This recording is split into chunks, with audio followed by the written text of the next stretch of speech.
സാറേ, പണ്ട് വർഷങ്ങൾക്ക് മുൻപ് EMSഉം അതോടൊപ്പം തന്നെ AKGയും എല്ലാം കോൺഗ്രസ് ആയിരുന്നു. അങ്ങനെ നിരന്തര അവരുമായി ഈ കമ്മ്യൂണിസ്റ്റ് നേതാക്കൾ ബന്ധം വച്ചാണ് അവർ പിന്നീട് CPM ആയി മാറുന്നത്. അങ്ങനെ ഇപ്പോൾ ശശി തരൂരിനെയും നിരന്തരം ബന്ധം കൂടുകയാണ്.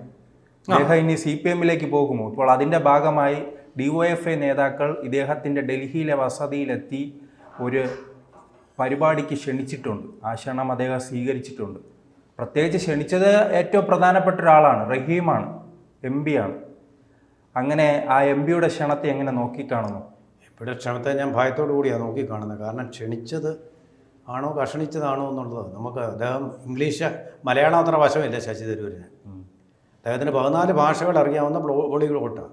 ഇംഗ്ലീഷിനേക്കാൾ നന്നായി സംസാരിക്കുന്ന ഫ്രഞ്ചാണ്. അപ്പോൾ ശശി തരൂരിൻ്റെ ഭാഷ അവിടെ ഇരിക്കട്ടെ, ഇംഗ്ലീഷിലായിരിക്കുമല്ലോ പറഞ്ഞത് സ്വാഭാവികമായി. മലയാളത്തിലുള്ള കുറച്ചറിവുകാർ, നമ്മുടെ ഗവർണർ സംസാരിക്കുന്ന മലയാളം പോലും അദ്ദേഹം സംസാരിക്കാറില്ല പൊതുവേ. അപ്പോൾ അതുകൊണ്ട് ഇംഗ്ലീഷിൽ സംസാരിച്ചപ്പോൾ റഹീം എന്ന് പറയുന്ന ബുദ്ധിജീവി, അപ്പം തീർച്ചയായിട്ടും കിങ്സ് ഇംഗ്ലീഷ്, ഫ്ലവറി ലാംഗ്വേജ് ഒക്കെ പറയാൻ കഴിയുന്ന ആളായതുകൊണ്ട് പാർലമെന്റിൽ നമുക്കത് കണ്ടിട്ടുണ്ട്. അതെ, ഏത് അർത്ഥത്തിലാണ് അത് എടുത്ത് ആ പ്രകടനം നമ്മൾ കണ്ടിട്ടുണ്ട്. മികച്ച ആ പ്രകടനം, ഇംഗ്ലീഷുകാർ പോലും നാണിച്ചു പോകുന്ന തരത്തിലുള്ള പ്രകടനം അത് നമ്മൾ കണ്ടിട്ടുണ്ട്. അപ്പോൾ ആ പ്രകടനം കൊണ്ട് കൈരളി വാർത്ത പ്രസംഗം കേട്ട് കോരിത്തരിച്ചു പോയി. കൈരളി വാർത്തയും ദേശാഭിമാനിയും ഒക്കെ കോരിത്തരിച്ച ഒരു പ്രസംഗമാണത്. കിടിലം പ്രസംഗം, ഇന്ത്യ ഇതുവരെ കണ്ടിട്ടില്ലാത്ത. നെഹ്റു ഇംഗ്ലീഷിൻ്റെ കാര്യത്തിൽ വളരെ ശരിയായ ഉച്ചാരണം നടത്തുന്ന ആളായിരുന്നു. അത് ഓക്സ്ഫോർഡ് ഇംഗ്ലീഷ് പറയുന്ന ആളായിരുന്നു എന്നാണ് വിശ്വാസം. പക്ഷേ അതിനെയൊക്കെ കവച്ചു വയ്ക്കുന്ന രീതിയിലുള്ള ഉച്ചാരണവും അതുപോലെ തന്നെ ഒരു ശൈലീവല്ലഭനായിട്ട് അദ്ദേഹം അങ്ങ് മാറി. ഉപരാഷ്ട്രപതിയെ ഞെട്ടിപ്പോയി. ഉപരാഷ്ട്രപതി ഈ ഇംഗ്ലീഷ് കേട്ട് ഞെട്ടിപ്പോയി. അദ്ദേഹം ഒരു കർഷകൻ്റെ പുത്രനാണ്, വലിയ ഇംഗ്ലീഷൊന്നും പഠിച്ചിട്ടില്ലെങ്കിലും ഇത്ര ഉയർന്ന നിലവാരമുള്ള ഇംഗ്ലീഷ് കേട്ട് അദ്ദേഹം പോലും ഞെട്ടിപ്പോയി. ഇങ്ങനെ പറഞ്ഞാൽ മതി ഇംഗ്ലീഷ് എന്നുള്ളൊരു ധാരണയിൽ അറിയാൻ വയ്യാത്ത ഭാഷയിൽ കയറി അമാന്തം കാണിച്ച് നമ്മുടെ കേരളത്തിൻ്റെ അഭിമാനം വാനോളം ഉയർത്തി കഴിഞ്ഞിട്ടുണ്ട്. അപ്പോൾ അതുകൊണ്ട് ഇപ്പോൾ തൽക്കാലം കേരളത്തിൽ വ്യവസായമില്ല, തൊഴിലും ഉണ്ടാകുന്നില്ല എന്നുള്ളതാണ് സത്യം. പക്ഷേ രാജീവ് ആ വാചാടോപം കൊണ്ട്, അദ്ദേഹത്തിൻ്റെ ഗംഭീരമായ വാക്കുകൾ കൊണ്ട് ആ ഗ്യാപ്പ്, ആ ശൂന്യത അങ്ങ് മറിക്കുകയാണ് തൻ്റെ വാചാടോപം കൊണ്ട്. കണക്കുകൾ അവതരിപ്പിച്ചു, എല്ലാം കേന്ദ്രം കൊടുത്ത കണക്കുകളാണ് കൂടുതൽ. നിതി ആയോഗ്, അങ്ങനെ കേന്ദ്രത്തിൻ്റെ കുറേ അസസ്മെൻറ്റ് ഏജൻസീസ് ഉണ്ട്, അവർ കൊടുക്കുന്ന ഡേറ്റ ഒക്കെ വെച്ച് ഡേറ്റ കൊണ്ടുള്ള ഒരു കളി, ഡേറ്റ കൊണ്ടൊരു വിപ്ലവം, ഇതൊക്കെയാണ് ഇപ്പോൾ നടക്കുന്നത്. ബാക്കിയുള്ളവരെല്ലാം നാട് വിട്ടു പോവുക. ഇവിടെ വ്യവസായികൾ തന്നെ നാട് വിട്ടു പോവുകയാണ് മറ്റു സ്ഥലങ്ങളിൽ. വ്യവസായി ഒരാൾ ആത്മഹത്യ ചെയ്തു, സ്ഥലം അതിന് വേണ്ട സർട്ടിഫിക്കറ്റും പഞ്ചായത്തിൽ നിന്ന് കിട്ടേണ്ട അനുമതിയും കിട്ടാതെ ഉണ്ട്. അങ്ങനെ പല സംഭവങ്ങളും ഉണ്ടായിക്കൊണ്ടിരിക്കുക. പിന്നെ കേരളത്തിലിപ്പോൾ ഏറ്റവും തഴച്ചു വളരുന്ന വ്യവസായം എന്ന് പറയുന്നത് തട്ടിപ്പ് വ്യവസായം. പാതിവില സ്കൂട്ടർ, അത് വിജയകരമായിട്ടൊരു വ്യവസായമായിട്ട് നടന്നു. പല പ്രഗത്ഭന്മാരും ഒക്കെ കൂടെ ചേർന്ന് വലിയൊരു വ്യവസായമായിട്ടത് വൻ വിജയമായി. പിന്നൊന്ന് റാഗിങ്ങാണ് കലാലയങ്ങളിൽ. അങ്ങ് വയനാട് മുതൽ കാര്യവട്ടം വരെ അത് വിജയകരമായിട്ട്. അപ്പം പൂക്കോട്ട് വെറ്റിനറി കോളേജിൽ മരിച്ച സിദ്ധാർത്ഥൻ്റെ മരണം 1 വർഷം പിന്നിടുന്ന സന്ദർഭം, ഒരു നടപടിയും ഉണ്ടാക്കാത്ത രീതിയിൽ. ബാക്കിയെല്ലാം ഇങ്ങനെ തന്നെയാണ്. അപ്പോൾ ഈ റാഗിങ് വ്യവസായങ്ങൾ SFIക്കാരാണ് പലപ്പോഴും അതിൻ്റെ നേതൃത്വത്തിലിരിക്കുന്നത്. അവരെ പേടിയായതുകൊണ്ടാണ് കോളേജ് അധികൃതർ ഇടപെടാത്തത്. ആ രീതിയിലുള്ള ഇടപാടുകൾ ധാരാളമായിട്ട് തഴച്ചു വളരുന്നുണ്ട്. അങ്ങനെ തഴച്ചു വളരുന്ന വ്യവസായത്തിൻ്റെ തണലിലിരുന്നുകൊണ്ട് രാജീവ് കേന്ദ്രം കൊടുക്കുന്ന കണക്കുകൾ ഇങ്ങനെ വായിച്ചു കൊണ്ടിരിക്കുക. അപ്പോൾ ഇത് കേട്ടുകൊണ്ട് കേവലം ഒരു പുസ്തകപ്പുഴുവും ഒരു ഈസി ചെയർ ബുദ്ധിജീവിയുമായിട്ടുള്ള ജനങ്ങൾക്കിടയിലേക്ക് ഇറങ്ങി അധികം പ്രവർത്തിക്കാത്തവനുമായ ശശി തരൂർ, ദന്തഗോപുര നിവാസിയായ ആ MP വിചാരിച്ചു ഈ പേപ്പറുകളൊക്കെ കണ്ടവൻ പുസ്തകം വായിച്ചുള്ളതാണല്ലോ പരിചയം.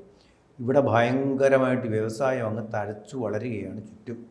തിരുവനന്തപുരത്ത് കാണുന്ന റിയൽ എസ്റ്റേറ്റ് കണ്ടിട്ടുണ്ടല്ലോ, അമ്പരചുംബികളായിട്ടുള്ളത്, അതെല്ലാം വ്യവസായത്തിൻ്റെ മഹനീയ ഉദാഹരണങ്ങളാണെന്ന് അദ്ദേഹം ധരിച്ചു വശായിരിക്കണം.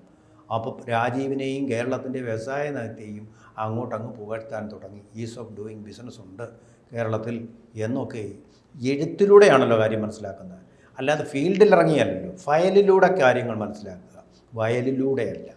ആ ഒരു കുഴപ്പമാണ് ശശി തരൂരിന് സംഭവിച്ചത്. ഈ വാക്കുകൾ പക്ഷേ CPMനെ കോരിത്തരിച്ചു. പഞ്ചായത്ത് തിരഞ്ഞെടുപ്പിൽ മിക്കവാറും മുങ്ങിച്ചാവാൻ പോകുന്ന CPMനെ അതൊരു കച്ചിത്തുരുമ്പായിട്ട് പരിണമിക്കുകയും അതുകൊണ്ട് സ്നേഹാതിരേഖങ്ങൾ കൊണ്ടും സ്നേഹത്തിൻ്റെ പൂമാലകൾ കൊണ്ടും, അല്ലെങ്കിൽ രാഹുൽ ഗാന്ധിയുടെ ഭാഷയിൽ റഹീമിൻ്റെ ഇഷ്ടം, പ്രധാനപ്പെട്ട ആഗ്രഹം ഒന്നെങ്കിൽ ശശി തരൂരിൽ നിന്ന് ഇംഗ്ലീഷ് പഠിക്കുക, അല്ലെങ്കിൽ ശശി തരൂരിനെ CPM-ൽ എത്തിക്കുമോ? ഇതിൽ ഏത് ആഗ്രഹമായിരിക്കും നടക്കാൻ സാധ്യത? ഇത് രണ്ടുമല്ല നടക്കാൻ പോകുന്നത്. എ റഹീമിൽ നിന്ന് ശശി തരൂർ ഇപ്പോൾ ഇംഗ്ലീഷ് പഠിച്ചു കാണും. എങ്ങനെ പറയണമെന്നൊക്കെ ഇപ്പോൾ അദ്ദേഹം പഠിച്ചു. റഹീം പഠിപ്പിച്ചു. അതെ, ഓക്സ്ഫോർഡും കേംബ്രിഡ്ജിനെയും ഒക്കെ തട്ടി മാറ്റിക്കൊണ്ടും അതിനെയൊക്കെ രണ്ടാം സ്ഥാനത്തേക്ക് ആക്കിക്കൊണ്ട് റഹീം തൻ്റേതായിട്ടുള്ള ഒരു ചമത്കാര ഭാഷ, the flowery language, the Kings English ഒക്കെ തന്നതായിട്ട് ചമച്ച് ഇനി മിക്കവാറും ശശി തരൂർ അതിനെക്കുറിച്ചൊരു ലേഖനം എഴുതുമെന്നാണ് എനിക്ക് തോന്നുന്നത്. കാരണം ഇങ്ങനൊരു ഇംഗ്ലീഷ് രാഷ്ട്രീയ പ്രവർത്തന സമയം കിട്ടില്ല. അതെ, മിഡിൽ ഇംഗ്ലീഷ് എഴുതിയ ജോഫ്രെ ചോസർ പോലും ഇങ്ങനൊരു ഭാഷ എഴുതുക. ഏപ്രിൽ ഈസ് ദി ക്രൂവലസ്റ്റ് മന്ദേ എന്നൊക്കെയാണ് അദ്ദേഹം എഴുതിയിരുന്നത്. മന്ത് എന്നുള്ളതിന് മന്ദേ എന്നൊക്കെയാണ് എഴുതിയിരുന്നത്. അപ്പോൾ അതിനെയും കവച്ചു വെക്കുന്ന തരത്തിലുള്ള ഒരു ഭാഷാ ശൈലി വല്ലഭൻ ഇവിടെ കേരളത്തിലുണ്ടെന്നുള്ളത് അദ്ദേഹം ലോകസമക്ഷം ബോധ്യപ്പെടുത്തും എന്ന് വേണം കരുതാൻ. കാരണം അദ്ദേഹത്തിന് ഇത് എന്തു പറ്റി ഇത്തരം DYFIയിലേക്കെല്ലാം ചുരുങ്ങി പോകാൻ? അദ്ദേഹം വിശ്വപൗരനായി അറിയപ്പെടുന്ന, ലോകം അംഗീകരിക്കുന്ന ഒരു നേതാവാണ്. ഒരു വിദേശകാര്യ വകുപ്പുമായി ബന്ധപ്പെട്ട് പല ചുമതലകളും വഹിച്ചൊരു ഉയർന്ന ഉദ്യോഗസ്ഥൻ കൂടിയായിരുന്നു. അറിയാലോ, UN-മായി ബന്ധപ്പെട്ട് തന്നെ അദ്ദേഹം മത്സരത്തിൽ പങ്കെടുത്തിട്ടുണ്ട്. അങ്ങനെ ഒരു നേതാവ് എന്തുകൊണ്ട് ഈ കേരളത്തിൽ ചുറ്റിപ്പറ്റി വിവാദങ്ങൾക്ക് പിന്നാലെ നടക്കുന്നു, DYFIയുടെ ഈ ക്ഷണക്കത്തിന് പിന്നാലെ നടക്കുന്നു? അദ്ദേഹത്തിന് എന്തു പറ്റി? അതാണ് പറഞ്ഞത്. ഇപ്പോൾ പണ്ടങ്ങാണ്ട് ഒരു കോഴിക്കുഞ്ഞ് നടന്നു പോയപ്പോൾ അതിൻ്റെ തലയിലൊരു കശുവണ്ടി വീണു.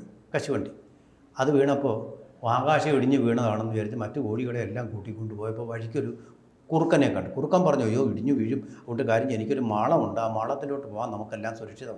ഈസോപ്പ് കഥകളാണ്. അതിലോട്ട് ചെന്നിട്ട് താമസിക്കാമെന്ന് പറഞ്ഞ് കോഴികളെ എല്ലാം കൂട്ടിക്കൊണ്ട് കുറുക്കൻ്റെ പിന്നാലെ കോഴികൾ യാത്രയായിട്ട് എന്ന് ഓരോന്നിനെയായിട്ട് കുറുക്കൻ സുഭിക്ഷമായിട്ട് കഴിച്ചു എന്ന് പറയുന്ന പോലൊരു വാർത്ത പറ്റിയിരിക്കുക. തലേദിവസത്തെ പത്രം എടുത്ത് വായിച്ചിട്ട് അത് വലിയ വാർത്തയാണെന്ന് വിചാരിച്ചിരിക്കുന്നത്. പഴയ പേപ്പർ പൊതിഞ്ഞുകൊണ്ടിരുന്ന സാധനങ്ങളിൽ അത് ഉപയോഗിക്കുന്ന പേപ്പറൊക്കെ വായിച്ച് അതെന്തോ വലിയ വാർത്ത എന്ന് വിചാരിക്കുന്ന പോലെ നിതി ആയോഗും ഈ മന്ത്രി രാജീവിൻ്റെ സമർത്ഥമായിട്ടുള്ള ആഖ്യാനങ്ങളും പാർട്ടി ആഖ്യാനങ്ങൾ സമർത്ഥമായിട്ട് ഉന്നയിക്കാൻ കഴിവുള്ള ആളാണ്.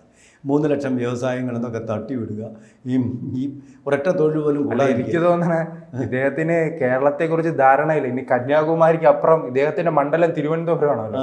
അപ്പോൾ ഇനി കന്യാകുമാരി അതിർത്തി മാറി കന്യാകുമാരി പോയി കണ്ടിട്ട് ഇത് കേരളം, തമിഴ്നാട് വ്യവസായം അല്ല, അവിടുത്തെ തമിഴ്നാട് കണ്ടിട്ട് ഇത് കേരളത്തിൽ വ്യവസായം വർദ്ധിച്ചു എന്ന രീതിയിൽ പറ്റിയുണ്ട്. അതിർത്തി ബാഴ്സലോണ കൊണ്ടുവരാൻ പറ്റുന്ന ആളാണല്ലോ. അപ്പോൾ നമ്മൾ ബാഴ്സലോണ കാണുന്നുണ്ടല്ലോ.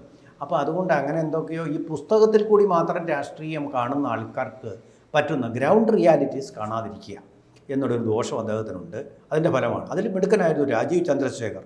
ഗ്രൗണ്ട് റിയാലിറ്റീസ് കാണുകയും പരിഹരിക്കാൻ തന്നാൽ കഴിയുന്നു ചെയ്യുകയും ചെയ്തു. ആ ഗ്രൗണ്ട് ഇദ്ദേഹം, ഞാൻ പറഞ്ഞത് ഇത് തന്നെ കാരണം, ദന്തഗോപുര നിവാസിയാണ്. അപ്പോൾ ഇങ്ങനെ കിട്ടുന്ന ഇൻപുട്സ് മാത്രമേ അദ്ദേഹത്തിനുള്ളൂ. റിയാലിറ്റി ചെക്ക് എന്ന് പറയുന്ന സംഭവം ഇല്ല. അവിടെയാണ് പിഴച്ചത്. അവിടെയാണ് VD സതീശൻ വിജയിക്കുകയും ചെയ്തിട്ടുള്ളത്. സമർത്ഥമായിട്ട് ഇദ്ദേഹം പറഞ്ഞതിനെല്ലാം VD സതീശൻ ഖണ്ഡിക്കുകയുണ്ടായി. അതിന് ശരിയായിട്ട് ഉത്തരങ്ങൾ P രാജീവൻ ഇതുവരെ ഈ നിമിഷം വരെ പറയാൻ കഴിഞ്ഞിട്ടില്ലെന്നുള്ളതാണ് സത്യം. അതുകൊണ്ട് പിന്നെ ഇതുകൊണ്ടുള്ളൊരു ഗുണം റഹീമിൻ്റെ അല്ലെ, മറ്റൊരു കാര്യം, ഈ തോമസ് തോമസ് പണ്ടത്തെ എറണാകുളത്തെ PT തോമസോ, ആ തോമസ് എറണാകുളത്തെ മുൻ MP ആയിരുന്നു. അദ്ദേഹം CPM-ലേക്ക് പോകുന്നത് നാം കണ്ടിട്ടുണ്ടല്ലോ. അതുപോലെ ഇനി ശശി തരൂരും, കാരണം അദ്ദേഹം പലതവണ MP ആയിരുന്നു, എറണാകുളത്തെ ഏറ്റവും പ്രധാനപ്പെട്ട നേതാവായിരുന്നു. അദ്ദേഹം CPM-ലേക്ക് പോയപ്പോൾ എല്ലാവരും ഞെട്ടിയിരുന്നു. അങ്ങനെ ഈ ശശി തരൂരും CPM-ലേക്ക് പോകാനുള്ള സാധ്യതയുണ്ടോ? വേറെ ഉദാഹരണങ്ങൾ പറയാം. VK കൃഷ്ണമേനോൻ കോൺഗ്രസിൻ്റെ വളരെ അടുത്ത ആളായിരുന്നു. പക്ഷേ അദ്ദേഹത്തിനെ ചൈന യുദ്ധം തോറ്റതിന് ശേഷം വേട്ടയാടി കോൺഗ്രസ് തന്നെ. അപ്പോൾ അങ്ങനെ നിവൃത്തിയില്ലാതെ തിരുവനന്തപുരത്ത് അദ്ദേഹം മത്സരിക്കേണ്ടി വന്നപ്പോൾ കോൺഗ്രസ് പിന്തുണ കൊടുത്തില്ല. തുടർന്ന് പിന്തുണച്ചത് CPM-നാണ്. അങ്ങനെ CPM-ന് ഒരിക്കലും കിട്ടാത്ത തിരുവനന്തപുരം സീറ്റ് 2000 വോട്ടിൻ്റെ ഭൂരിപക്ഷത്തിൽ അദ്ദേഹം നേടുകയുണ്ടായി. എന്ന് പറയുന്ന പോലെ അടുത്ത തവണ മിക്കവാറും ശശി തരൂരിന് തിരുവനന്തപുരം സീറ്റ് കൊടുക്കാൻ സാധ്യത ഞാൻ കാണുന്നില്ല. എതിർപ്പ് വരും കേരളത്തിൽ നിന്ന് തന്നെ. രാഹുൽ ഗാന്ധി എതിർത്തില്ലെങ്കിൽ തന്നെ KC വേണുഗോപാൽ എതിർക്കും. അദ്ദേഹം പറയുന്ന പോലെയുള്ളൂ രാഹുൽ ഗാന്ധി. അപ്പോൾ അതുകൊണ്ട് സീറ്റ് കിട്ടാതെ വരുമ്പോൾ CPM ഇദ്ദേഹത്തെ പിന്തുണയ്ക്കുമെന്ന് പറഞ്ഞ് മുന്നോട്ട് വരാൻ ഉള്ള സാധ്യത വലിയ റോളില്ലല്ലോ. അതെ, കെട്ടിവെച്ച തുക നഷ്ടപ്പെട്ടു പോകത്തില്ലല്ലോ എന്തായാലും. പാലക്കാട് കണ്ടതുപോലെ സരിനെ അതേ തന്ത്രം ഇവിടെ പയറ്റാനുള്ള ഒരു സാധ്യത ഞാൻ മുന്നിൽ കാണുന്നുണ്ട്. അതാണ് എൻ്റെ ഒരു സാധ്യത തെളിയുന്നത്. പിന്നെ ഇതിൻ്റെ ഒരു നേട്ടമെന്ന് പറഞ്ഞാൽ റഹീമിൽ നിന്ന് കുറച്ച് ഇംഗ്ലീഷ് പഠിക്കാൻ ശശി തരൂരിന് കഴിഞ്ഞു എന്നുള്ളതും നേട്ടം. പറയാം ഒരു പക്ഷേ ഞങ്ങൾ ഇംഗ്ലീഷ് പഠിക്കുന്ന മിടുക്കന്മാരല്ല, ഞങ്ങൾ ജനങ്ങൾക്കിടയിൽ പ്രവർത്തിക്കും, അത് ശരിയാണ്. റഹീം പോലും ഇംഗ്ലീഷ് അറിയില്ലെങ്കിലും ജനങ്ങൾ പക്ഷേ ഇതിൽ ഏറ്റവും വലിയ തിരിച്ചടി ഉണ്ടായിരിക്കുന്നത് കോൺഗ്രസിനല്ലേ? കാരണം 2026 മുഖ്യമന്ത്രി കസേര മുന്നിൽ കണ്ട് മുന്നോട്ട് നീങ്ങിയ VD സതീശനും രമേശ് ചെന്നിത്തലയെല്ലാം ഇപ്പോൾ പത്രസമ്മേളനം നടത്തുന്നത് സ്വന്തം പാർട്ടിയിലെ ശശി തരൂരിനെ എതിർക്കാൻ വേണ്ടിയാണ്. ആ രീതിയിലേക്ക് മാറിയിട്ടുണ്ട്. മാത്രമേ ഇപ്പോൾ CPM ഉം കോൺഗ്രസും തമ്മിലല്ല ഫൈറ്റ്, കോൺഗ്രസും ശശി തരൂരും തമ്മിലാണ് ഫൈറ്റ് എന്ന് വന്നിരിക്കുക. അപ്പോൾ തമ്മിലടിച്ച് തകർന്ന ഒരു കപ്പലായിട്ട് കോൺഗ്രസ് തീരും ഒരു 1.5 വർഷത്തിനകം തന്നെ. അപ്പോൾ പല സർവേകളും പറയുന്നത് കോൺഗ്രസ് അധികാരത്തിൽ വരുമെന്നാണ്. പക്ഷേ ഇവിടെ തമ്മിലടിയാണ്. തമ്മിലടിച്ചാൽ ഇപ്പോഴത്തെ സ്ഥിതിയാണ് അവർ പറഞ്ഞത്. ഈ തമ്മിലടിച്ചാൽ ഉണ്ടാകുന്ന സ്ഥിതിയും അതിൻ്റെ ഒരു ഇമ്പാക്റ്റും എത്രയാണെന്നുള്ളത് ഇതിൽ അസസ് ചെയ്തിട്ടില്ല. അതാണ് ഞാൻ പറഞ്ഞത്. ആ ഇമ്പാക്റ്റ് വരുമ്പോൾ തീർച്ചയായിട്ടും കോൺഗ്രസിൻ്റെ കപ്പൽ തകർന്ന് തരിപ്പണമാവുന്ന ലക്ഷണമാണ് ഈ സ്ഥിതിയിൽ പോയി കഴിഞ്ഞാൽ. അധികാരമോഹം കൂടുതലാണ്. അവർ തമ്മിലുള്ള അടി വേറെയുമുണ്ട്. പാർട്ടിക്കുള്ളിൽ പടലപ്പിണക്കം, പാളയത്തിൽ പട, ഇതെല്ലാം തന്നെയാണിപ്പോൾ വാരഫലമായിട്ട്, രാഷ്ട്രീയ വാരഫലമായിട്ട് നമുക്ക് വായിച്ചെടുക്കാൻ കഴിയുന്നത്.